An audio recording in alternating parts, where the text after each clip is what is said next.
Salut à toi et bienvenue sur Young, Wild and Freelance, le podcast pour ta vie d'indépendant. J'espère que tu vas bien. Je m'appelle Thomas Burbidge et j'accompagne avec ce podcast et plein d'autres choses les indépendantes, les freelances, les solopreneurs dans le développement de leur activité et surtout l'alignement avec ce qui est vraiment important pour elles et pour eux. Et dans cet épisode, on va beaucoup parler de ça. On va parler de tes valeurs et comment plus les incarner grâce à ton entreprise et transmettre des choses sur ça grâce à ton entreprise. C'est ce que fait mon invité du jour, Tatiana Saint-Louis, sur un sujet sur lequel on a beaucoup de points de raccroche, ou en tout cas, elle m'inspire beaucoup sur ce sujet parce que, pour elle, entreprendre est un acte féministe. Et le mouvement féministe, c'est quelque chose que j'ai envie de plus en plus de soutenir, d'incarner, de transmettre au travers de mon travail. Et du coup, j'étais vraiment très curieux d'avoir l'avis de Tatiana sur ça, d'entendre son discours, comment elle en parle, qu'est-ce qu'elle met en place pour ça. Et pourquoi est-ce qu'elle soutient cette phrase qui est le titre de l'épisode, entreprendre comme un acte féministe. Donc je t'invite à te plonger dans notre conversation, il y a énormément de choses qui en ressortent sur ce sujet, mais aussi plein de choses très concrètes et terre-à-terre pour t'aider dans le développement de ton activité. Donc je te laisse avec cette conversation avec Tatiana et on se retrouve à la fin. Bonne écoute et profites-en. Bye. Bienvenue sur Young, Wild and Freelance, Tatiana. Merci de m'avoir invité, je suis super content d'être ici. Moi aussi, je suis trop content. J'avais, quand je me suis dit je vais faire une saison au Québec, il y a quelques noms qui étaient une évidence, t'en faisais partie. Donc je suis super content et je suis très heureux de discuter aussi parce que on se rejoint sur mon métier de base et mes premiers amours au business qui sont branding. Mm-hmm. Du coup, j'ai hâte de voir ce qui va sortir de cette conversation parce que j'ai dû à un moment donné prendre la difficile décision d'arrêter mes missions clients là-dessus pour me focaliser sur là où mon énergie allait, qui était plus cette partie pédagogie freelance. Mais à la base, c'est ça ce que je fais. Je faisais du branding pour des startups. Donc, ouais, c'est intéressant. On va pouvoir en discuter, je pense. C'est quoi nos définitions aussi de marque? Cool. Où ça s'en va, tu sais, avec la présence web. Moi, c'est beaucoup le branding personnel qui m'a attiré, mais ouais, j'ai hâte de voir comment tu te positionnes là-dessus. Ouais. Mais pour démarrer, la question que j'aime bien poser, c'est, pour commencer un peu par ton impulsion de qu'est-ce qui fait que tu es arrivé jusqu'ici aujourd'hui, c'est cette question de comment et surtout pourquoi est-ce que tu es devenue indépendante. Ici, je sais qu'on dit travailleur autonome, mais c'était quoi l'impulsion qui t'emmène dans cette histoire-là? J'ai toujours eu comme une vraie importance qui avait été mise sur l'indépendance point dans ma vie. Que ce soit l'indépendance de pensée, l'indépendance d'idées, l'indépendance financière. Ça avait toujours été comme... Moi, ma mère, elle vient d'Argentine, puis elle nous a toujours dit que on devait pas nécessairement écouter ce que les profs nous disaient si ça allait à l'encontre de nos valeurs ou si ça allait à l'encontre de ce qu'on croyait être vrai. Puis ça, c'est quelque chose qui a vraiment été développé chez moi depuis que je suis vraiment petite. Puis je pense que c'est ce qui a fait ma force, que ce soit à l'université ou après ça dans différentes activités que j'ai faites. Sauf sur le marché du travail où l'indépendance n'est pas toujours valorisée. Tu sais, juste dire ce que tu penses ou donner ton opinion, des choses comme ça. C'est là que j'ai commencé à sentir des frictions par rapport à ce que je pouvais vraiment donner comme apport, puis de voir que mon potentiel n'était pas nécessairement utilisé à bon escient quand j'étais pas capable d'être libre de m'exprimer de cette façon-là. Puis on dirait que c'est ça qui m'a menée vers l'exploration de quelque chose au niveau plus entrepreneuriat, puis de me lancer à mon compte parce que je voulais juste... J'avais trop de choses à dire, puis j'avais pas l'espace pour les dire, j'ai l'impression. Donc c'est comme un espèce de quête d'espace pour pouvoir sortir des trucs de toi que tu pouvais pas sortir ailleurs, quoi. Quête d'espace, puis aussi... Puis ça, c'est comme en tant que femme, je pense que ça a toujours été important pour moi de savoir que I got my back, tu sais, que peu importe ce que j'allais avoir comme circonstances dans ma vie, si je me faisais mettre dehors ou des choses comme ça, ben j'avais des compétences qui étaient clés pour moi et qui faisaient que peu importe où j'allais rebondir, j'allais être capable de me débrouiller. Puis pour moi, tu sais, bâtir une entreprise pour soi, c'est bâtir ses actifs de marque, c'est bâtir ses actifs de notoriété. Puis c'est grâce à ça qu'après ça, on devient... j'aime le terme antifragile qui vient d'un livre genre que j'ai beaucoup aimé, de Nassim Taleb, justement. Et pour moi, quand j'ai vu ce terme-là, c'est exactement ça vers quoi je veux aller. C'est comme antifragilité au niveau financier, professionnel, tu sais. Ouais, du coup, juste pour coin the term pour les gens qui l'ont jamais entendu, c'est cette idée que dans les crises, tu te renforces. C'est ça, l'antifragilité, en tout cas dans la définition de moi, ce que j'ai en tête. Que les difficultés créent la force et que c'est plus que juste de l'agilité, c'est vraiment d'aller chercher le potentiel dans le défi. Puis ça, je pense que le défi de l'entrepreneuriat, le défi du freelance, c'est un des plus beaux défis qu'on peut se donner parce qu'on est tellement ancré dans notre force brute à travers tout ça, puis notre potentiel brut. C'est ça qui m'a vraiment attirée Super intéressant. Dans ça. Et sur le côté comment, du coup, c'est quoi la première chose que tu testes? Et je suis curieux avec ce que tu viens de dire là, on touche à sa force brute. C'est que quand peut-être la première fois où tu as touché à ce truc pour toi de j'ai cette puissance en moi en fait que j'avais pas vu, quoi. Ou peut-être que tu la connaissais déjà d'ailleurs, mais... Puissance au niveau de l'indépendance, au niveau de mon potentiel. Ouais. Dans la forme qu'elle existe aujourd'hui, c'était... Tu sais, moi, j'ai toujours été plus intrapreneur dans mes emplois, donc j'aimais beaucoup les emplois où on me met dans une situation et on me dit « go, voici ce qu'on essaye de créer. » Démerde-toi et do it. Je sais pas comment on va faire ça. Je te donne les ressources, tu me demandes ce que tu as besoin, bricole là, de ton côté, puis on s'en reparle. Okay. Genre... Puis je sais que c'est le cauchemar de beaucoup de gens qui sont onboardés dans des entreprises. J'ai une petite histoire sur ça. Mais pour moi, ça, c'était comme, OK, cool, genre, tu sais, comme, on me laisse de l'autonomie, on me laisse justement de l'indépendance puis de l'espace. Puis là, je peux expérimenter, je peux aller faire mes recherches. Tu sais, c'est vraiment l'idée, genre, de chercher par soi-même. Fait que, tu sais, ça, c'était d'un point de vue professionnel. Mais sinon, moi, dans ma vie, j'ai toujours été quelqu'un qui... tu sais, avant, tu sais, je trouvais des appartes, puis je les sous-louais. Ben, pas les sous-louais, mais tu sais, comme... Je faisais comme des appartes de chambreurs, tu sais, pour comme... genre, en tout cas, j'ai fait du marketing avant de faire du marketing, disons-le. Tu sais, comme que ce soit à travers Kijiji, quand je vendais des trucs sur Marketplace, ça n'existait pas à ce moment-là, mais tu sais... on utilise le terme « hustle ». Tu sais, j'ai toujours été comme un hustler, genre, mais de des petites genres d'affaires un peu random. Puis c'est là que j'ai trouvé aussi du plaisir à faire des choses que les gens, ils auraient pas pensé nécessairement faire pour avoir ce petit argent extra que tu veux pour aller prendre des vacances, partir à New York, t'acheter un manteau genre que tu voulais ou des choses comme ça. Fait que... Première forme de liberté financière dans pocket money, on dirait. Voilà, tu sais, puis c'est ça qui m'a permis comme éventuellement après ça, tu sais, à 27 ans, je pense que j'avais 25 ou 27, je sais pas, j'ai acheté mon premier condo. Mon condo, c'est un condominium, c'est un appartement. Je sais que c'est un terme que vous utilisez pas en France. Mais après ça, tu sais, m'intéresser à mes finances, bâtir un capital financier. Puis c'est intéressant parce que moi, dans mon approche, je vois le capital financier et les capitaux de notoriété comme fonctionnant sur les mêmes bases. Puis ce que j'ai décliné en termes de business, ça a été vraiment autour du capital de notoriété qui vient supporter ton capital financier. C'est cool. Je vais lâcher toutes les autres idées que j'avais pour attraper ce terme de capitaux de notoriété. Ouais. Parce que je comprends exactement ce que tu veux dire, mais j'avais jamais entendu le terme de dire c'est un capital, tu vois. Non. Parce que ça l'est vraiment, en fait, t'as raison, mais j'avais jamais entendu ce terme. Ouais, puis j'ai eu ce déclic-là, en fait, cet été, parce que quand j'ai commencé à en parler comme ça a été comme une révolution dans la façon que je présentais mes propres services, parce que ça faisait tellement de sens, soudainement, pourquoi travailler sa notoriété, puis pourquoi travailler sa marque, puis pourquoi travailler son positionnement, puis comment ça, moi, ça avait contribué à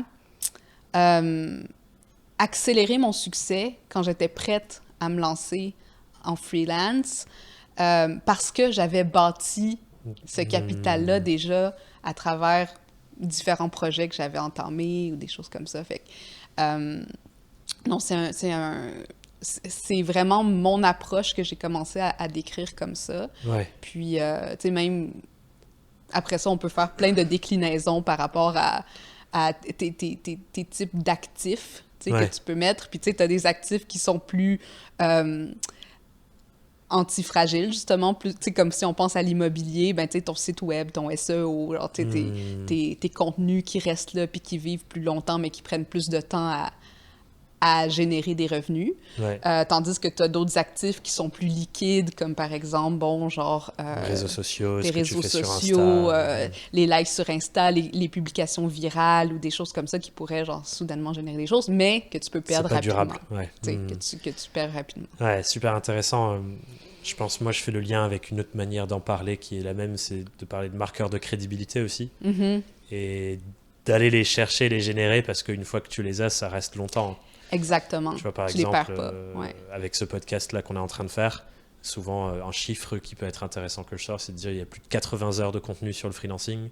C'est un marqueur de crédibilité qui est aussi du coup un capital de notoriété. Ouais, tout à fait. Sur Puis mon tu sais, sujet. le fait que ton podcast soit associé à ton nom, puis c'est ça qui est intéressant aussi pour les entrepreneurs, c'est que tu ne restes pas non plus associé simplement à une entreprise. Si dans 2 ans, tu sais, on part un autre projet ou tu pars un autre projet, tout s'accumule dans ton capital de notoriété parce qu'éventuellement, puis même si tu décides un jour de retourner en emploi, ben après ça, les gens, ils regardent ce que tu as fait au niveau business, ils regardent avec qui tu as Exactement. travaillé, ce que tu as développé, puis ça compte dans la balance, puis ça fait que tu es quelqu'un de plus valorisé sur le marché du travail aussi après. Ouais, et ça, c'est un truc que j'adore dans ton travail, justement, sur ces sujets personal branding et tout ce que tu peux faire pour valoriser ton expertise en tant que personne.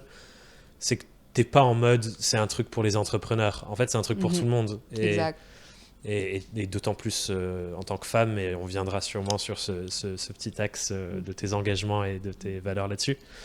Mais j'adore déjà ce postulat de se dire, en fait, bosser sur ta notoriété en tant que personne, c'est un truc que tout le monde devrait faire, que tu sois étudiant, salarié ou entrepreneur, quoi. Vraiment. Puis moi, j'ai travaillé avec pas mal toutes les situations. Tu sais, je travaillais dans une université et puis j'ai développé des programmes pour des chercheurs, pour des étudiants, pour des PhD. Surtout, je trouve qu'on a tellement de difficultés des fois quand on sort de l'école ou quand on a été dans un milieu professionnel plus hiérarchique à parler de soi à l'extérieur d'un système qui existe déjà, tu sais, à parler de soi comme ayant une valeur comme intrinsèque, puis ce potentiel-là dont on parlait au début, qui fait que c'est là-dessus qu'on bâtit, c'est sur notre vision qu'on bâtit aussi pour notre futur. Puis je sais pas en tout cas si tu as commencé à regarder ça, mais tu sais, tout ce qui se passe au niveau de la tokenisation sociale. Avec les NFT et tout. Avec les NFT, puis avec genre le fait qu'on peut avoir un token pour une crypto-monnaie à notre nom, pour que les gens puissent investir dans notre potentiel. Tu sais, toute cette conversation-là qui commence à avoir sur l'individu comme potentiel valorisé, je trouve ça vraiment fascinant. Puis ce marché de l'échange de valeurs dont on est des acteurs principaux. Là. Ouais, c'est clair. Et il y a un autre truc que j'adore là-dedans, c'est que ça valorise aussi toutes nos expériences en tant qu'être humain, qui ont toutes de la valeur, en fait. Moi, c'est un truc que je partage souvent aux gens qui me suivent, c'est de dire que quand tu te lances dans une carrière entrepreneuriale ou que tu crées un projet, c'est pas un redémarrage à zéro, c'est en fait, tu fais levier sur tout ce que tu as déjà fait. Et j'ai souvent ce truc avec des personnes qui sont plus âgées, qui se lancent à 40, peut-être 50 ans même, qui sont en mode « Oh là là, je suis perdu avec tous ces jeunes qui savent quoi faire. » Mais putain, t'as une situation incroyable. 50 ans de sagesse, de projets accumulés, d'expérience, de crédibilité sur ton sujet. Même si tu changes de sujet, t'as plein de trucs à en tirer. Et je pense que ça serait hyper intéressant que dès le début, un de ces apprentissages qu'on a en début de vie, c'est tout ce que tu vas vivre, ça a de la valeur. Documente-le, montre-le, conserve-le et exploite-le quelque part, quoi. Ouais, puis apprends à le regarder avec des yeux bienveillants, de savoir que justement, ça fait sens dans ton histoire. Puis je pense que c'est ça aussi que souvent, ben, j'imagine que toi aussi, c'est ça que tu faisais quand tu travaillais en branding, puis ce que tu fais aujourd'hui, c'est comme comment on apprend à valoriser notre histoire. Puis tu sais, on parle beaucoup de storytelling, on parle beaucoup de plus de tactiques de marketing, mais au bout du compte, c'est vraiment ça. C'est comme la valorisation de notre histoire, puis d'apprendre à le dire. Puis je pense que c'est là aussi que les gens ils ont un peu de difficulté parce qu'il y a cette mentalité-là qu'on peut pas, qu'on serait en train de se vanter ou que les choses sont pas... Tu sais, parce qu'on n'est pas, on n'est pas le top du top qui a eu comme la meilleure école, le meilleur revenu, les meilleurs... je ne sais quoi, les meilleurs cheveux. Quoi, ouais, c'est ça. Ben que là, on mérite pas de se donner un titre ou de se donner une valeur ou d'aider les autres parce qu'on n'est pas à ce niveau extrême supérieur. Là, c'est le cas, cette mentalité au Québec aussi, parce que je sais qu'en France, par exemple, je pense qu'il y a beaucoup cette éducation de fais pas trop de bruit, te montre pas trop, fais pas trop de vagues. Je suis curieux du coup, en débarquant ici à Montréal, c'est pareil au Québec, ça? Ben, je pense que c'est pareil partout, mais c'est vrai que j'ai vu une différence un peu entre la France et le Québec parce que je pense vu qu'on est plus proche des États-Unis, puis que les Américains, ils font ça un peu... naturellement, presque. C'est ça, ils font ça naturellement de se montrer. C'est sûr qu'au Québec, veut pas, il y a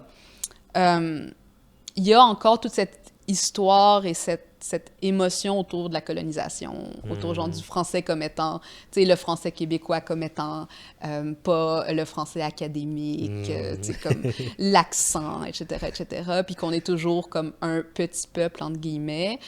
Donc oui, il y a une espèce de syndrome de, comment dire, infériorité, que je pense qui est par rapport à des grandes puissances comme la France ou les États-Unis, mais qu'on bénéficie d'être aussi proche des Américains puis de voir comment ils développent leur marketing de soi aussi, qui est un gros avantage pour nous. Ouais, et j'avais cette conversation juste ce matin au café. Je discutais avec un entrepreneur d'ici qui est français, qui a monté des boîtes en France et qui est venu ici maintenant et qui entreprend ici, qui disait qu'il y a aussi, un peu comme tu dis, cette sensibilité un peu plus business marketing qui vient, je pense, des États-Unis ici, et que c'est plus fluide.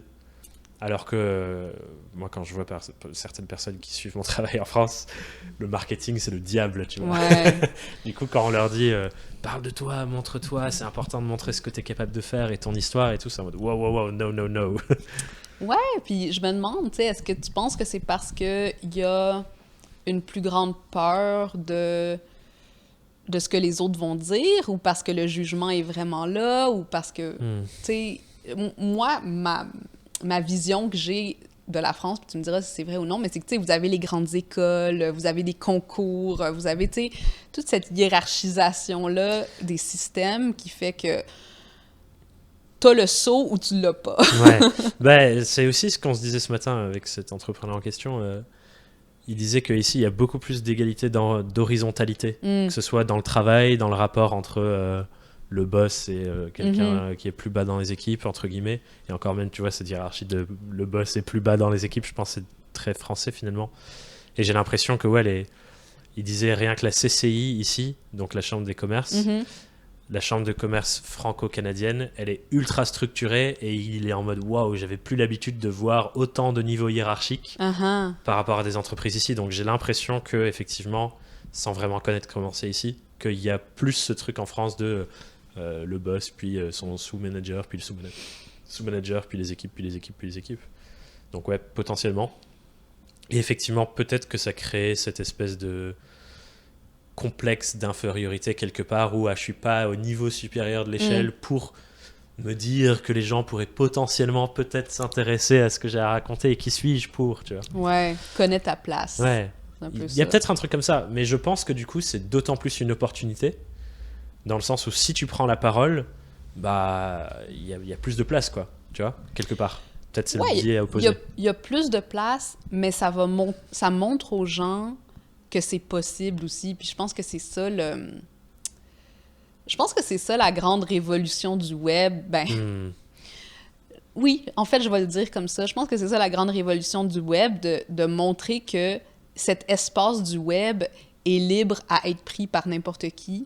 Et puis, de montrer que, justement, c'est tellement accessible que n'importe qui peut le faire. Puis je pense que l'entrepreneuriat web ou le freelancing, c'est ça que ça montre, c'est que ça ouvre des portes que jusqu'à... Puis tu sais, souvent, je donne l'exemple, je parle à mes chauffeurs de Uber, puis je leur dis, tu sais, maintenant, on a cette option de lâcher une job très sécuritaire, entre guillemets, mais est-ce que c'est vraiment sécuritaire, tu sais, Oui. pour pouvoir se baser uniquement sur notre capacité à aller chercher des revenus, puis à monétiser, à rentabiliser notre activité. Puis ce pouvoir-là, tu sais, c'est quelque chose que quand on a commencé à l'intégrer comme il faut, on peut pas nous l'enlever. Ouais. Tu sais. Une fois que tu as compris comment l'échange de valeurs fonctionne, après ça, tu peux le répliquer avec plein de choses. Là, Ouais. tu sais. Et tu sais, tout à l'heure, quand tu parlais de capital, je pense la première fois que tu as cette prise de conscience que waouh, j'ai réussi à générer des revenus seul, sans l'autorisation de qui que ce soit qui me donne de l'argent à la fin du mois, à part les clients, parce que voilà, on a toujours la transaction avec un client, mais moi je me souviens la première fois qu'on m'a payé pour mon travail et que j'ai fait envoyer une facture, tu vois, c'est ultra libérateur, je trouve. Et je pense qu'on peut aussi parler de capital dans ce sens-là, où tu vois, cette confiance qui vient de là, du fait de répéter et de générer des factures, cette confiance que je suis capable de générer des revenus seul, sans besoin d'une entreprise qui me donne l'autorisation de travailler pour eux, c'est incroyable, parce que du coup, je me dis, je serais capable de le reproduire dans d'autres cases, comme tu dis. Et je pense que c'est un vrai capital, du coup. C'est presque, tu vois, cette haute confiance envers nous-mêmes et prendre conscience de sa puissance, c'est un autre truc. Ouais, puis pour moi, le personal branding, ça a vraiment été initié de ça parce que j'étais dans une entreprise dans laquelle je me sentais prisonnière et je devais changer de job. Mais là, c'est de passer d'une entreprise, d'une situation dans laquelle tu te sens la victime et de recadrer ça pour réaliser que dans le fond, c'est moi qui ai le gros bout du bâton parce que c'est moi qui ai l'expertise, c'est moi qui ai l'expérience, c'est moi que les gens veulent engager, puis que dans le fond, mon échange de valeurs, il n'y a pas à être dépendant à seulement une fausse conception de sécurité ou qu'on est en train de me faire une faveur parce qu'on me donne une job. Oui. Puis ça, c'est la même chose quand on est freelance aussi. Hein. Nos clients, ils nous font pas de faveur là, en nous donnant de l'argent, tu sais. Ils viennent chercher quelque chose dont ils ont vraiment besoin. Ouais. Puis c'est vraiment cette conscientisation-là de dire « je fais une faveur à personne, en fait, c'est moi qui leur fait une faveur quasiment pour travailler pour eux. » tu sais. Ouais, et ce reverse, il est incroyable quand il se passe dans nos têtes. Exactement, exactement. Puis je pense que le web nous permet aussi de faire ça davantage parce que c'est comme... Il n'y a plus cette... Encore une fois, pour en revenir à la hiérarchie, il n'y a plus cette hiérarchie-là où quelqu'un qui a l'argent ou qui a des choses comme ça a une supériorité sur qui que ce soit parce que maintenant, l'argent, on peut le trouver partout dans le monde. Tu sais, on a accès à encore plus de clients, encore plus d'employeurs, encore plus de façons de faire. Puis là, on est capable de juste... C'est juste une façon, genre, de créer les bons canaux, en fait. Et du coup, je pense que la question de la posture qu'on prend est hyper importante là-dedans, dans le sens où là, nous, on le voit, cet équilibre-là et cette diversification-là, mais jusqu'à ce que tu le vois pas, dans le sens où c'est hyper facile, je pense, tu te mets dans la posture d'infériorité de « Ah, c'est mon client qui a l'argent, donc c'est lui qui décide et me dit quoi faire. » Et moi, je me mets un peu en dessous, tu vois, genre même physiquement. Et je pense que c'est vraiment une question de posture. Et je pense personal branding, c'est aussi une approche de ça, c'est comment je rééquilibre les rapports, en fait. Exactement. En valorisant qui je suis et ce que je sais faire. Comment je rééquilibre les rapports en valorisant qui je suis. Puis l'autre chose dans lesquelles les gens, je pense, se sentent souvent inférieurs, c'est ceux, encore une fois, soit ils n'ont pas commencé, ils n'ont pas d'expérience, ou ils n'ont pas eu de clients avant, ou ils sont nouveaux. Tu sais, ça, je le vois souvent, que ce soit avec mes clients français ou mes clients québécois, de dire « Ah, mais là, il faut que je mange mes croûtes, il faut que je fasse genre comme tant d'argent avant de pouvoir charger autant. » tu sais. Puis une petite histoire que je veux raconter par rapport à mes propres débuts, c'est que moi, quand j'ai lancé Aime ta marque était un projet que je faisais pour avoir une nouvelle job.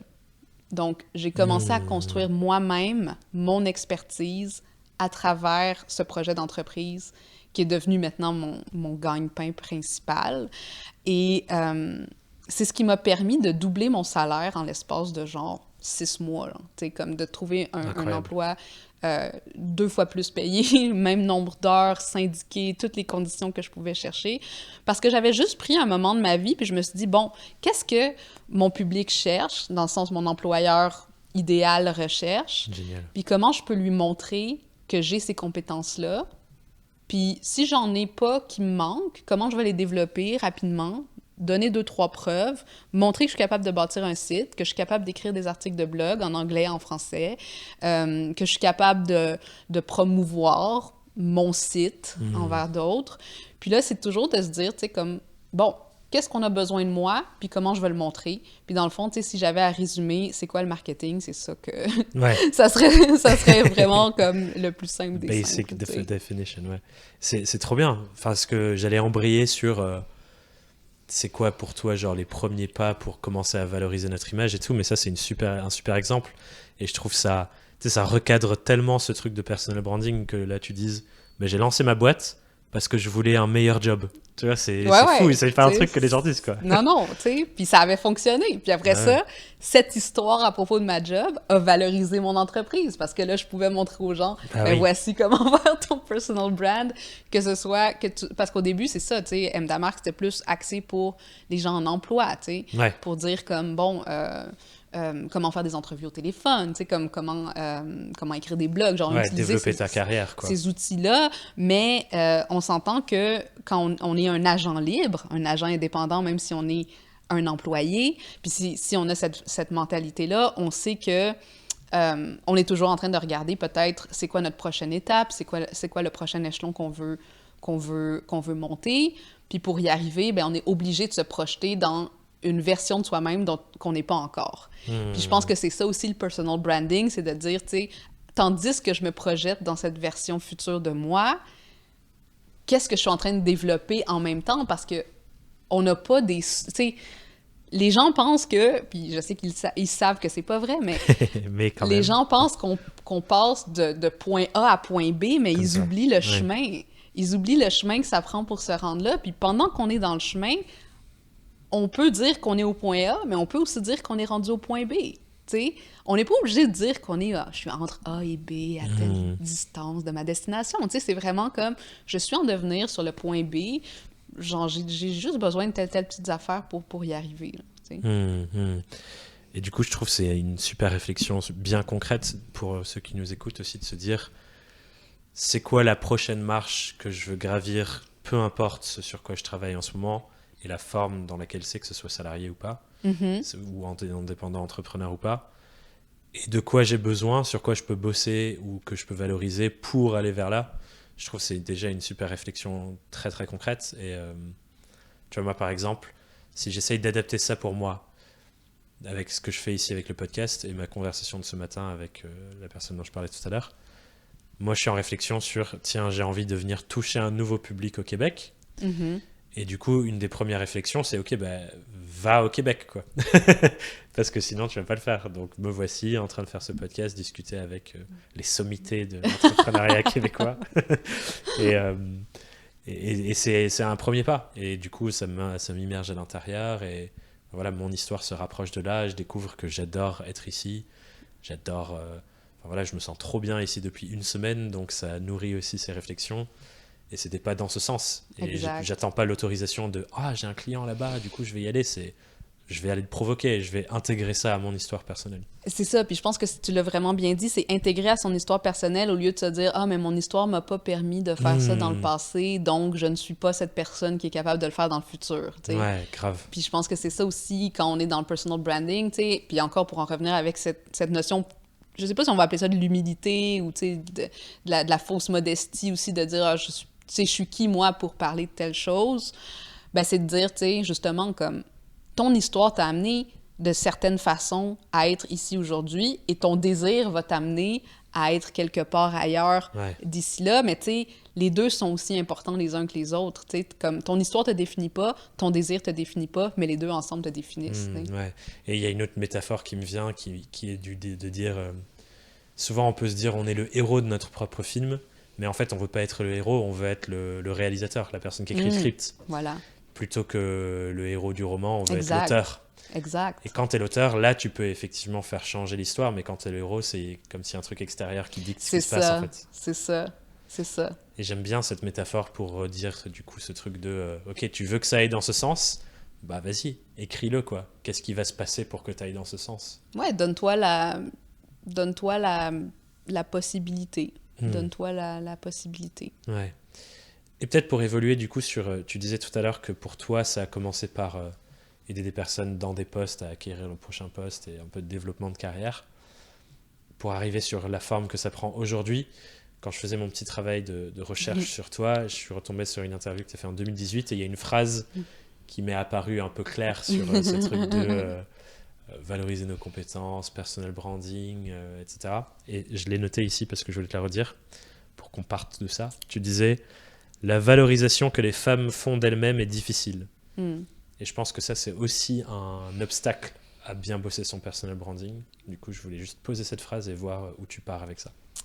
Ouais, puis dans toute la conversation qu'on a eue jusqu'à maintenant, c'est sûr que là, on parlait du Québec, de la France, on parlait aussi, tu sais, du fait de pas se sentir légitime si notre histoire nous supporte pas dans le passé. Mais moi, ce que j'avais réalisé aussi beaucoup avec ma propre expérience, puis venant d'un monde, tu sais, je veux dire, je viens du monde le plus illégitimisé ici, au Québec du moins. Peut-être en France, c'est différent, mais je viens du monde de la littérature et des lettres. Et ici, tu sais, comme on n'est pas un peuple... Je sais pas si ça va être mal compris ce que je veux dire, mais j'espère que non. On n'a pas cette éducation aussi intellectuelle que peut-être il y a en France, tu sais, comme cette culture de l'intellect. Hugo, tout ça, quoi. Tu sais, oui, puis tu sais, d'avoir des cafés philosophiques, puis des choses comme ça, c'est moins commun ici. Puis je pense qu'il y a un degré de sentiment d'illégitimité auprès des intellectuels québécois. Mais ça, c'est une autre conversation. Oui. Puis, c'est pas nécessairement pour ça qu'on est ici aujourd'hui. Mais je viens d'un monde dans lequel, tu sais, pour moi, c'était hyper intellectuel, tu sais, d'être dans l'académie, dans le monde académique puis tout ça, mais que quand tu transposes au marché du travail, une maîtrise comme ce que j'ai en littérature, ça vaut presque rien, tu sais, parce que c'est considéré comme pas pratique. Qu'est-ce que j'ai appris, genre, en littérature qui va me servir dans t'as fait que des lire choses des qui livres, comptent. finalement, J'ai juste lu des livres, j'avais la tête dans les nuages, j'écrivais des textes que personne va lire, tu sais, sur des livres que personne n'a lus. Fait que, tu sais, c'était comme... Il y avait il y avait cette voix dans ma tête qui me disait, genre, tu sais, on va pas te comprendre, tu sais, comme t'as fait des choses qui étaient pas utiles dans ta vie, tu t'es pas formé, là, t'as 25 ans, puis genre, comme, qu'est-ce que t'as vraiment à ton compte à montrer? Et je sais aussi, tu sais, ça, c'était une des premières frustrations de voir que l'école nous avait pas éduqués pour rentrer sur le marché du travail comme il faut.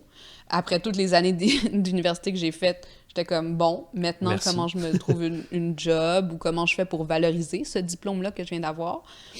Mais aussi, en tant que femme, d'avoir été comme la A+, tu sais, d'avoir été genre, tu sais, dans les top notes pendant toute ma vie, cette pression-là de performer aussi, c'était un gros choc de rentrer dans le marché du travail puis de voir qu'il y avait personne qui allait me donner genre un A+, ever. Genre, tu sais, c'était fini, genre, le temps des A+, alors que c'était ce vers quoi j'avais été conditionnée comme étant la preuve de ma valeur. Ouais, la validation extérieure par une note, c'est ça que... La validation extérieure par une note, la validation extérieure de savoir que j'ai bien fait le travail, que, genre, j'avais fait ce qu'on m'avait demandé de faire, dadada.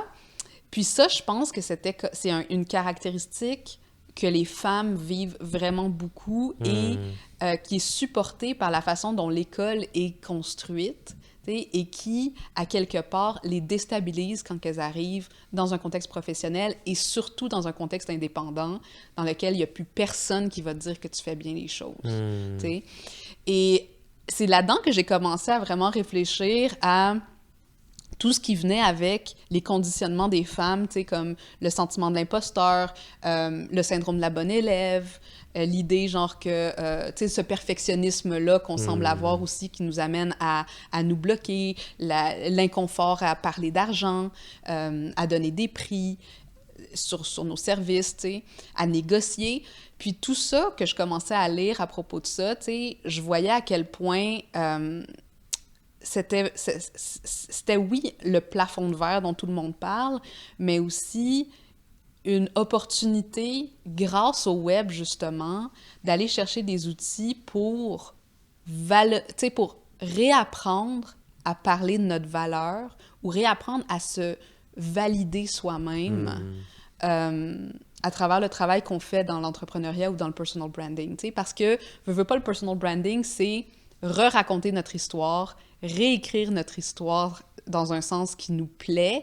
Et c'est comme un peu quand tu vas refaire ta garde-robe puis tu te dis de quoi je vais avoir l'air maintenant, tu sais, comme j'en ai fini avec les vieux t-shirts puis les choses comme ça, maintenant voici ce que je veux présenter. Puis ce travail sur soi nécessite qu'on réfléchisse à tous les blocages qu'il y avait par le passé qui nous empêchaient d'être cette personne-là dans le passé. Fait que c'est devenu comme une recherche philosophique, quasiment mon travail sur le positionnement puis sur le brand avec les femmes, genre que je voyais passer à travers des mêmes choses que moi je reconnaissais avoir vécu. Ouais, et c'est hyper intéressant parce que, tu vois, je trouve que tu passes d'un cadre où tu as des compétences, tu as un métier et on refait le même métier dans un autre contexte qui n'est plus l'entreprise mais l'indépendance, à une espèce de strate un peu plus loin où c'est voilà toutes mes compétences et les sujets d'intérêt que j'ai et je vais les mettre au service d'une cause quelque part. Ouais. Et je trouve que c'est un autre niveau de puissance dans l'activité que tu mènes finalement quand tu sors de ce truc juste métier. Ouais, puis je pense que c'est ce qui nous permet souvent de perdurer dans le métier, tu sais, dans le mode indépendant ou dans le mode freelance, c'est d'identifier vraiment pourquoi on fait ces choses-là, tu sais. Puis là, on a commencé la conversation où je parlais d'indépendance, point. Tu sais, ça, c'est une grosse raison pour moi, mais pour moi, l'indépendance en tant que femme, c'est fondamental à ma définition par rapport à ma propre histoire avec ma famille, à ce que j'ai vu comme, tu sais, à comment j'ai ressenti les femmes dans ma vie, tu sais, comment je voyais peut-être des injustices aussi que je voyais dans ma vie. Puis on dirait que tout a commencé à faire du sens avec mon activité. Puis c'est pour ça que je trouve que le freelancing ou l'entrepreneuriat, c'est vraiment un beau cadeau qu'on peut se faire parce que ça nous force à trouver de la cohérence avec soi-même. Ouais, j'aime bien ça. Et la phrase qui m'apparaît, c'est pareil dans mes recherches, j'ai vu genre la tagline de ton Instagram incarne bien ça qui est entreprendre comme un acte féministe. Tu vois? Ouais. oui, puis j'en aurais vraiment long à dire là-dessus. Genre, je pense que le web, puis je le répète parce que pour moi, le web est cet espace dans lequel on peut prendre des nouvelles identités ou reconstruire des identités qui sont pas nécessairement liées à notre corps, notre apparence, notre passé ou peu importe. Fait que ça, il y a comme beaucoup de liberté à ce niveau-là. Mais je pense que d'entreprendre qu'on est une femme, c'est aussi... premièrement, d'accepter de dealer avec ces démons-là, les démons de l'argent, les démons de la valeur, les démons de la validation, les démons de la visibilité. Ça, c'en est un gros. Ouais.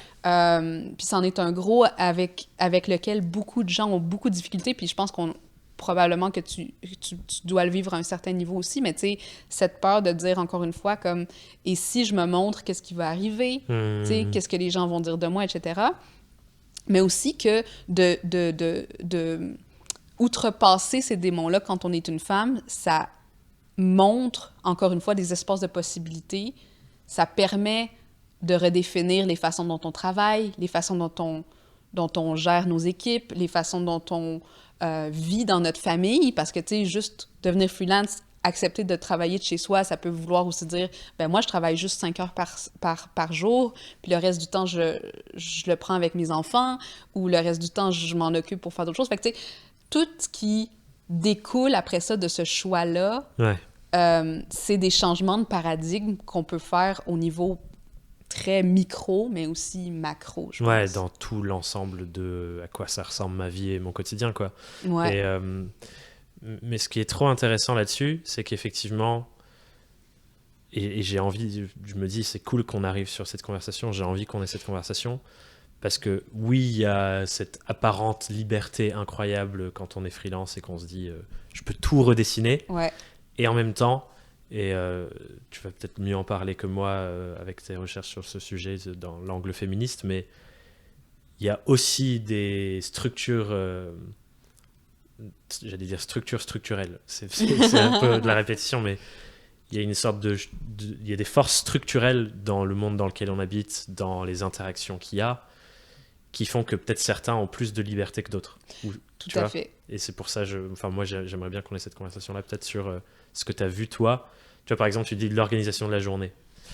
Moi j'ai vu dans plein de couples, plein de relations, où les deux sont potentiellement freelance, mais où du coup l'homme a plus de liberté que la femme parce que la norme, entre guillemets, c'est la femme qui s'occupe des enfants. Tout à fait. Why, tout à tu fait. vois, enfin... Puis, tu sais, là, on rentre dans la conversation sur les privilèges. Puis, tu sais, sur le fait aussi, comme par exemple, moi, je suis une personne, tu sais, qui a fait tant d'années d'université, je suis blanche, tu sais, j'ai comme un tas de privilèges aussi qui fait que mon expérience du freelancing est différente tout autre. De plein d'autres personnes. Fait que ça, je pense qu'il faut comme garder ça en tête aussi quand on fait... Je veux pas dire faire miroiter, parce que je pense que chaque exemple vaut la peine d'être mis de l'avant. Tu sais, comme mon exemple en vaut un, mais c'est pas l'exemple universel. Oui. Tu sais, ton exemple, la même chose, où il y a plein. Puis c'est pour ça que c'est intéressant, puis c'est pour ça que j'avais fait aussi de mon podcast cette volonté de converser sur différents modèles de réussite ou différentes façons de vivre, ou de définir le succès. Parce qu'il n'y en a pas... Parce que c'est relatif, c'est justement ça... que je pense qui empêche beaucoup de gens de trouver du plaisir et de la satisfaction dans leur choix, c'est de devoir tout le temps se comparer à quelque chose qui est comme « Ah, mais j'ai pas fait 100 000 cette année. Oui. Ah, mais j'ai pas genre... tu sais, j'ai travaillé plus que 5 heures par jour. » Ou tu sais, puis de se comparer comme ça, de cette façon-là, alors que quand on est devenu freelance, on a justement voulu sortir du cadre de la définition de ce que c'était le succès, tu sais. Ouais. Puis je pense que quand on parle de privilèges, on parle aussi de ça, c'est comme s'approprier, qu'est-ce que ça veut dire pour nous, vivre une bonne vie. Et ça, je suis trop heureux parce que c'est un endroit où on se rencontre là-dessus, et j'avais vu effectivement sur ton podcast qu'il y avait cette intention de montrer plein de modèles et pas juste dire c'est ça la voie, et plutôt questionner sur c'est quoi toi ta voie et qui sont les exemples qui t'aident à aller vers cette voie, parce que tu vas t'inspirer de ces personnes-là qui ont... peut-être 5% comme ce que tu voudrais, ou 60% comme ce que tu voudrais. Et je pense que c'est différent, et c'est un modèle unique pour tout le monde, quoi.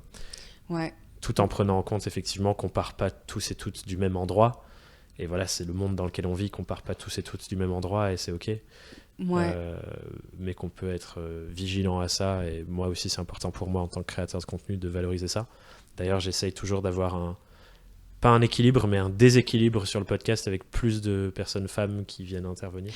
Ouais, non, c'est important de faire ça. Puis, tu sais, je tiens à noter aussi que ce que je trouve vraiment intéressant puis cool, c'est que à chaque semaine ou presque, j'ai des hommes qui communiquent avec moi, qui disent « Ah, ça fait bizarre de me voir adresser au féminin dans ton infolettre, mais je l'oublie souvent parce que ça me rejoint tellement ce dont tu parles. » Puis tu sais, pour moi, c'est vraiment ça l'idée de parler de féministe, c'est que c'est un féminisme inclusif qui est plus... C'est peut-être le terme féminisme, tu sais, qui devrait pas être féminisme, dans le sens que c'est juste un changement de paradigme sur celui qui est déjà en place en ce moment dans la société. Puis je pense qu'il y a beaucoup de gens qui se reconnaissent dans ce désir puis cette volonté de changer la façon dont on a ces discussions-là, justement. Fait que, tu disais, du coup, t'écris ton infolette, ta newsletter au féminin, c'est ça? Ouais, je l'écris au féminin. J'ai tout le temps, c'est pour alléger le texte. Okay. Genre, à la place de dire « il, elle il », tu sais... C'est un choix, là, genre les pronoms inclusifs, je trouve ça intéressant aussi, toute la conversation qu'il y a autour de ça, mais moi, j'ai fait le choix de l'écrire au féminin. Ouais, ben, c'est un truc qu'on fait dans mon programme à l'année, qui s'appelle le programme Surf. Cool. Je le fais avec mon associé, qui s'appelle Marie, et qui est très engagée sur ces sujets-là aussi. Et pour la promo de cette année, on a pris la décision de le faire, de prendre la parole au féminin neutre. Alors moi, je m'entraîne encore. C'est pas évident. C'est pas évident parce que ça change plein de manières. Et encore, je vois que ça devient de plus en plus réflexe Par exemple, dans notre promo, on est une trentaine, il y a 2-3 hommes, tu vois, une majorité de femmes. Et du coup, on parle en féminin. Ouais. Et je trouve ça trop bien, parce qu'effectivement, ça rééquilibre plein de choses. Et des fois, je me surprends même à parler au féminin pour moi-même, parce que j'ai pris l'habitude, tu vois.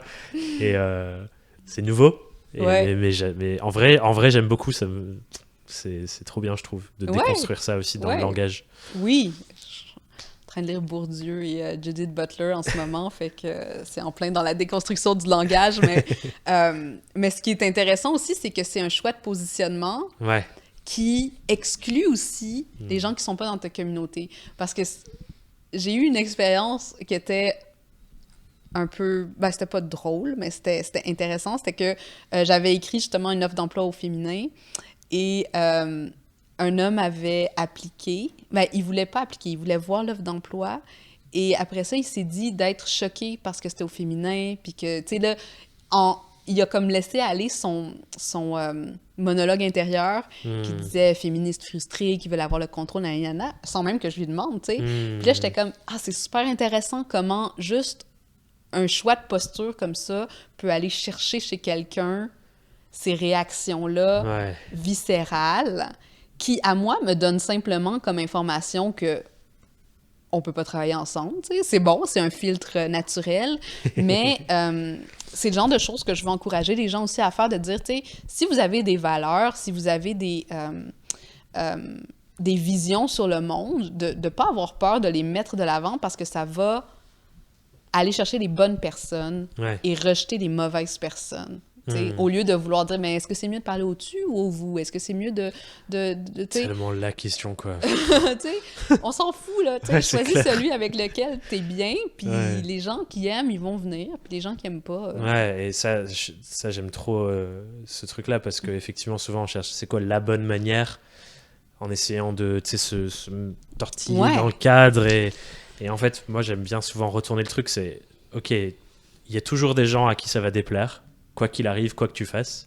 Est-ce que tu préfères porter le masque que tu penses que tu devrais porter, au risque qu'il y ait des gens avec qui tu t'entendrais bien, qui t'aiment pas, mais parce que c'est le masque, ou qu'on t'aime, ou qu'on te déteste, mais pour qui t'es vraiment, quoi. Exact. Non, tu sais, puis c'est un peu ça aussi, je pense, le gros travail qu'on fait, moi, avec mes clients en positionnement. Tu sais, souvent, ça a l'air d'être un programme sur le marketing, mais au bout du compte, c'est comme...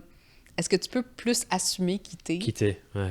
Puis après ça, on va trouver les messages pour en parler. Après ça, on va trouver ta voix. Après ça, on va trouver... Puis c'est là que le brand rentre en compte, parce que c'est comme... Une fois que tu assumes ce que tu veux dire, le reste, des identités visuelles, des façons de faire, des lignes éditoriales, des calendriers de contenu, ça, c'est facile, là, au bout du compte. C'est des outils, quoi. C'est des outils. C'est pas le cœur de ce que tu as besoin de savoir. Le cœur de ce que tu as besoin de savoir, c'est qu'est-ce que tu veux communiquer vraiment, sous quelle forme, avec quel masque ou avec quel habit, ou peu importe. C'est comme, dans quel format. Là. En anglais, je sais pas pourquoi, quand je suis ici, j'ai envie de mélanger de l'anglais et du français, parce que je vois ça beaucoup dans, dans le parler. C'est la ici. liberté de notre langue. Et du coup, je trouve ça trop bien, mais du coup, je me dis, mon audience va pas tout comprendre. Mais bref, je vais le suivre. Ce que j'allais dire en anglais, c'est « Who do you want to show up as ?» Exact. Ce que veut dire, genre... c'est ça. Qui est-ce que t'emmènes dans la pièce? Et qu'est-ce que tu montres de toi? Et ouais, genre, show yourself. Puis j'aime cette idée de « Who do you want to show up as ?» parce que c'est... Pour en revenir à ce qu'on disait aussi, c'est comme cette version de toi qui est au point B, tu sais? Cette version de toi vers qui tu aspires. Elle a l'air de quoi et comment tu peux l'incarner aujourd'hui? Puis tu sais, le branding, c'est ça, c'est incarner ton message, incarner tes valeurs, incarner ta vision. Puis après ça, c'est... Les gens vont la comprendre par osmose quasiment. T'sais. Ils vont comprendre ce que tu incarnes parce que tu n'auras pas besoin de leur dire exactement le qui, du quoi, du comment, parce que tout va converger vers ce truc central. Truc central qui est ton identité d'entrepreneur ou d'entreprise ou peu importe. Et on en parlait aussi juste avant d'enregistrer. C'est un truc qui est mouvant en fait aussi. Ça...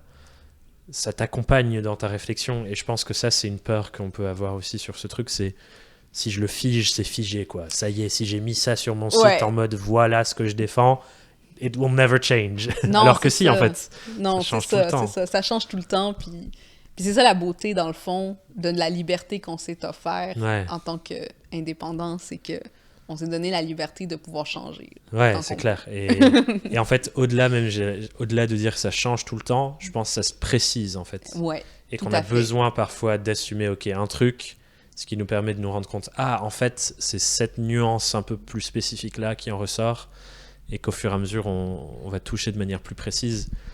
Mais pour arriver à ça, je pense qu'il y a des passages obligés par des trucs qui, enfin voilà, faut poser, quoi. Et si Exact. on pose pas, on Il faut n'arrive commencer jamais à l'étape. il faut faire le premier pas. Ouais. Puis il faut essayer le premier pas. Puis il faut se lancer. Puis je pense qu'une autre... je sais pas si ça va être en lien ou non, mais souvent, j'ai l'impression que les gens qui veulent pas se poser ou cristalliser, le pendant qu'il va y avoir, ça va être de se diluer, puis de vouloir justement avoir plein d'offres, avoir plein de publics cibles, puis savoir exactement si on veut faire A ou B ou C, finalement faire A, puis là, on veut faire C, finalement, on veut refaire B. Tu sais, de toujours être dans cette espèce de instabilité qui fait que ils se sentent anxieux aussi de jamais avoir trouvé quelque chose par peur de se cristalliser, tu sais. Puis je pense que quand on réalise que notre identité, elle est constamment fluide, tu sais, puis c'est là où on en revient avec ce qui est un peu aussi la discussion sur le genre, puis sur le féminin, des choses comme ça, tu sais, quand on réalise que les identités sont fluides, puis même quand on parlait de la langue tantôt, tu sais, les Américains, les Français, ben là, on a moins cette nécessité de devoir tout définir de façon très précise et carrée, et on est capable de juste accepter qu'on a une posture et que cette posture-là, elle est en évolution, tu sais. Puis, je pense que c'est vraiment là comme le nœud pour plusieurs personnes, c'est de penser qu'une identité, elle te définit, tandis que c'est toi qui choisis tes identités, tu sais. Super intéressant. Parce que ce sujet de l'identité, il me fascine dans le sens où tout ce qu'on met après la phrase « je suis c'est souvent des choses qu'on va incarner beaucoup dans notre comportement et qui, quelque part, nous sans forcément dire nous enferment, mais ça nous caractérise dans toutes les sphères de nos vies. Et j'adore ce que tu dis sur le fait qu'une fois que c'est moins un truc hyper figé, mais que ça se dilue un peu, ça crée beaucoup plus d'espace. Et moi, je fais un exercice tous les ans au Nouvel An, et j'ai trop hâte parce qu'on y est bientôt là. C'est que je fais un grand bilan de mon année tous les Nouvel An, où je revisite tout ce qui s'est passé dans un an. Et souvent, c'est un moment où je me rends compte que j'ai énormément changé. Entre ce qui était vrai pour moi en janvier 2021 et vrai pour moi en décembre 2021. Et je vois au fur et à mesure des années que c'est de plus en plus difficile de pointer un truc et de dire ça c'est moi, parce que ça change tellement, tu vois. Et du coup, plus ça change, et ancré par, en ce moment je suis à fond en mode philosophie et tout, et ancré par des pensées philosophiques du genre everything is changing at every second, et on est juste là pour embrasser ce flux incessant du changement. Bah, du coup tu te rends compte, ok, bah, en fait je change tout le temps, donc est-ce que ça fait vraiment sens d'essayer de tenir un truc super dur comme ça en mode ça c'est moi, il faut absolument pas que je le lâche, et juste embrasser que c'est ça, c'est l'illusion du contrôle. Puis on en revient avec l'antifragilité, tu sais. L'antifragilité, c'est comprendre qu'on n'a pas contrôle sur les événements, mais nous, on doit être en mesure de surfer la vague, tu sais, ou d'être capable de garder l'équilibre, ou de danser avec. De danser avec, tu sais, de dire comme « Oh, cette chose que j'aurais jamais prévue est arrivée. Voici comment, genre, je vais... J'ai l'image du fou dans le jeu de tarot qui me vient en tête, tu sais, comme danser sur des falaises un peu instables comme ça, mais dans le plaisir, dans le bonheur, dans la compréhension que il y a rien justement de figé, et que c'est ça la beauté de ce qu'on est en train genre de vivre. Puis l'entrepreneuriat en fait partie. Clairement. C'est embrasser cette incertitude. Ouais. Et si on rattrape la petite métaphore qu'on avait sur l'auteur de notre propre histoire, en fait, on peut définir cet événement, comment il rentre dans le livre. Voilà. Qu'est-ce que j'en fais, qu'est-ce qu'il y a l'histoire. Qu'est-ce qu'on en fait, puis est-ce qu'on le met dans le livre? Ouais, est-ce qu'on le... Ouais, on maybe peut not. aussi décider que, oh, il est arrivé quelque chose, puis Formidable. on passe à d'autres choses. Je suis ravi de notre pérégrination tout autour de ce sujet qu'on a pris dans plein de sens. Je me dis, peut-être qu'on peut atterrir sur une petite ouverture pratico-pratique et concrète. Selon toi, avec tout ce qu'on s'est dit sur tous ces sujets, parce qu'il y en a plein qui ont tourné, je te laisse attraper ce qui te va. Pour des gens qui nous écoutent, qui se disent « Ok, il est temps pour moi de me montrer comme j'ai envie de me montrer », tu commencerais par où? Moi, je commence toujours par revisiter notre histoire, tu sais, puis voir... J'ai un petit exercice comme... C'est pas toujours facile à faire, mais il est intéressant, c'est de dire... On s'assoit 10 minutes, mettons, puis je pense à 3 événements de ma vie. Un dans mon enfance, un dans mon adolescence, un dans mon âge adulte. Puis aucun jugement. Il n'y a pas un bon événement, il n'y a pas un mauvais événement. Celui qui va sortir, va sortir. 3 événements.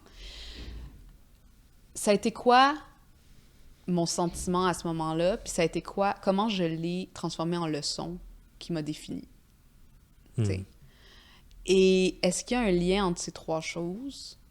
Est-ce qu'il y a un lien avec ce que je fais aujourd'hui dans mon emploi, dans mon activité professionnelle? Est-ce que ça, à quelque part, correspond à une lutte que j'ai dans cette vie? T'sais?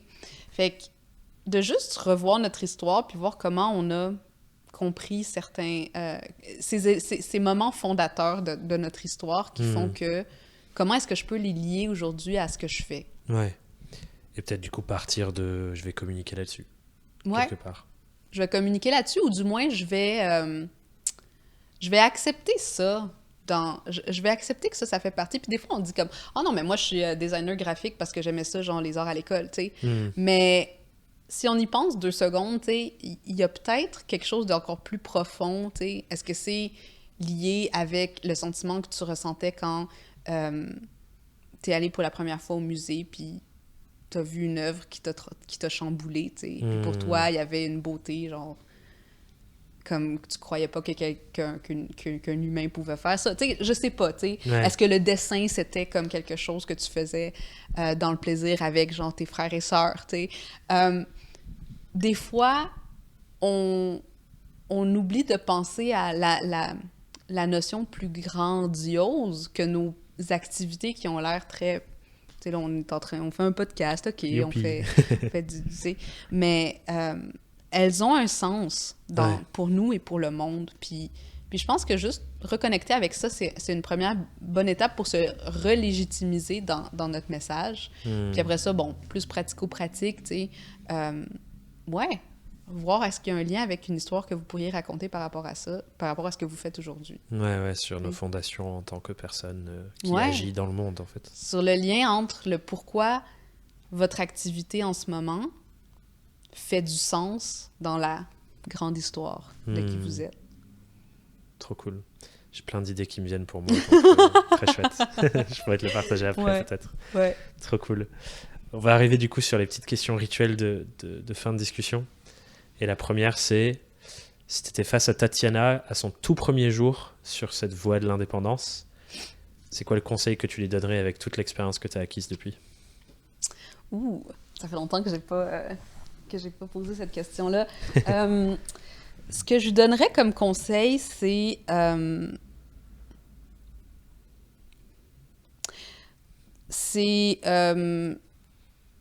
écris comme tu le sens. Écris comme tu le sens, ce que tu sens. Parce que je suis quelqu'un de très sensible, tu sais, comme... You feel things. Ouais, genre, mais tu sais, sensible aux choses, aux connexions, puis des choses comme ça. Puis, je pense que l'académie, ou tu sais, comme l'écriture académique, puis après ça, le marché de l'emploi, puis tout ça, ça m'a sorti de mon cadre sensible pour être comme... comment on fait les choses, de quelle façon, quelles sont les techniques. Mais plus j'avance dans mon entreprise, plus j'écris comme je le sens, plus je communique comme je le sens, plus les gens connectent avec ce que j'ai à dire, puis avec qui je suis. Fait que, tu sais, ça a l'air... C'est évident, mais c'est pas évident, tu sais. Ouais. Mais ça me parle, c'est écrire depuis un autre endroit, en fait. Pas écrire depuis techniquement ce qui serait bon d'eux, mais écrire depuis qu'est-ce qui me traverse maintenant. C'est ça, partir de l'émotion, puis écrire à partir de là, ouais. Ce qui nous rassemble en tant qu'être humain, finalement. Ouais, ouais, puis ce qui est comme au cœur de toutes les tactiques marketing qu'on va apprendre. C'est drôle, hein, le marketing, là, maintenant, c'est genre, fait du storytelling, parle d'émotions, c'est comme, ben oui. Moi, ce qui... Tu vois, c'est ça que j'adore dans la vision que j'ai pu développer du marketing avec mes pratiques, mes lectures, mes inspirations comme Seth Godin. C'est qu'en fait, c'est plus comment on interagit en tant qu'être humain, en fait. Et c'est pas comment tu... Enfin, c'est pas comment tu vends un truc en plus à des gens qui en ont pas forcément besoin. Exact. C'est juste... on est une espèce bizarre sur une planète bizarre. On a envie de faire des choses. Comment on s'entraide à les faire? Je suis tout à fait d'accord avec toi. On est dans un système, puis le système a besoin de chacun d'entre nous qu'on communique ensemble pour arriver à créer quelque chose de plus. Ouais, et voilà, that's marketing. Nice, exactement, je suis d'accord avec toi, 100%. Cool. La question qui fait lien, c'est, là on a regardé le début de l'aventure, c'est quoi la plus grosse difficulté que tu as vécue depuis ce moment jour 1 jusqu'à aujourd'hui, et comment tu as fait pour dépasser cette difficulté? Je pense que la plus grosse difficulté, puis là, ton auditoire va trouver que je suis intense, là, mais c'est que je pense que je m'attendais pas à ce que l'aventure soit aussi chamboulante personnellement. Tu sais, que ce soit... Tu sais, moi, j'ai rencontré mon mari actuel. Je suis mariée avec lui. C'était mon chum. On venait de se rencontrer quand j'ai commencé M Ta Marque. Fait que, tu sais, traverser une relation pendant qu'on se lance, avoir un enfant pendant qu'on se lance, devenir, tu sais, comme évoluer en tant que femme, évoluer dans mes visions, évoluer dans ma personnalité, devoir dealer avec des vieilles idées que j'avais de moi-même, puis de devoir les dépasser parce que pour avancer, on est obligé d'aller... Puis là, maintenant, j'ai engagé des gens dans mon équipe, des choses comme ça, fait que je dois aller retravailler des choses qui étaient probablement cristallisées de mon passé, dans mon histoire que je m'étais dit, puis il faut que je ressorte ces choses-là, que je les retravaille, que je les repense, que je les recadre. Puis ça, c'est pas tout... Ça, je trouve que c'est la chose la plus difficile parce que on sait pas exactement dans quel petit recoin de nous ça va nous amener de devoir travailler notre relation à l'argent, de devoir travailler notre relation à la visibilité, tu sais, toutes ces choses-là. Ouais. Mais c'est aussi les plus belles choses parce que c'est ce que j'allais dire. Ça nous fait évoluer. J'allais dire déjà merci pour ton intensité et que tu l'aies partagée. Parce que moi, en fait, je pense que c'est presque ce que je trouve de plus beau dans cette aventure de l'indépendance, c'est que on n'a pas le choix que d'aller regarder partout à l'intérieur de nous. Ouais. Et ça nous frotte à ça. Et effectivement, je pense que pour plein de gens, si on le savait avant, peut-être qu'on n'irait pas. Et en même temps, quand on a vécu, on se rend compte, waouh, genre, heureusement que j'y suis allé. C'est un catalyseur pour toute cette évolution personnelle-là. Puis... Et je trouve que c'est un cadeau, du coup, aussi. Ouais. En fait, on sort transformé, quoi qu'il arrive. Qu'on réussisse à faire les 100 000, comme tu disais, ou pas, on sort transformé, quoi qu'il. Ouais. Puis les choix que ça nous porte à faire, c'est... Ça nous amène à nous faire plus confiance aussi. C'est ce qui est ultimement la meilleure des choses qu'on peut faire pour soi-même. Le meilleur... Pour les gens autour de nous aussi. Le meilleur des capitaux. Ouais, voilà. Si on boucle avec cette notion de capital. Trop bien. Génial. Et la dernière question que je t'avais un peu teasée avant, c'est Si tu as une question que tu as envie de poser aux gens qui nous écoutent pour qu'ils prennent un temps de réflexion sur eux, leur vie d'indépendant, leur business et leur activité actuelle ou leur projet du moment, peu importe finalement. C'est quoi la question que tu as envie de leur poser? Je vais regarder. Vas-y.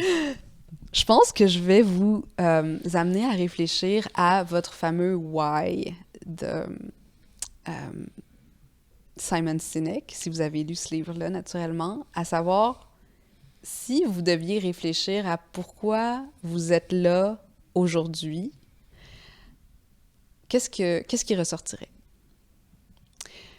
Puis là, je vous invite à faire du journaling. Tu sais, vous n'êtes pas obligé d'avoir une réponse toute claire, toute nette, mais vraiment de réfléchir à pourquoi vous êtes là aujourd'hui, puis qu'est-ce qui fait que vous êtes prêt à passer à travers le bon, mais aussi le mauvais, pour votre indépendance, pour votre statut d'indépendant. Voilà. Trop bien. Formidable. J'adore cette question aussi. Se reconnecter à la cause. Se reconnecter à la cause. Puis assumer que notre cause, elle n'a pas besoin d'être grandiose, mais elle est nécessaire. C'est cool ça. Ouais, on n'est pas tous là pour sauver le monde et c'est OK. Ouais. Trop bien. Ben, merci beaucoup Tatiana, c'était formidable comme conversation. Oui, j'ai adoré. C'était génial, merci. Merci à toi. Pour les gens qui veulent te suivre ou Oui. en savoir plus sur ton travail, te poser des questions, Oui, tout à fait. partager des... Je suis très active sur LinkedIn, Tatiana Saint-Louis.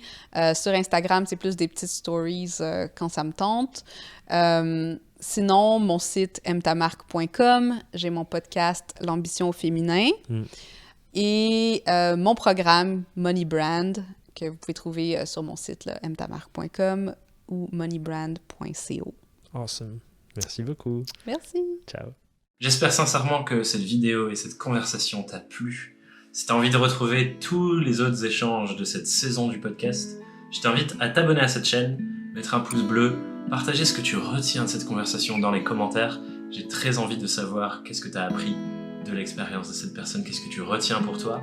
Et si tu as envie d'aller plus loin et aller creuser un peu plus encore dans ces apprentissages pour progresser dans ta vie et ton activité d'indépendant, tu retrouveras dans la description le lien vers ma newsletter, qui est l'endroit où je pense que je partage le meilleur de tous mes contenus. Donc clairement, va dans la description, abonne-toi à ma newsletter et chaque semaine tu recevras des conseils, des pensées, des contenus pour t'aider à progresser dans ta vie d'indépendant. Je te retrouve à l'intérieur et je te souhaite une merveilleuse journée en attendant la sortie du prochain épisode de Young, Wild and Freelance. Bye bye.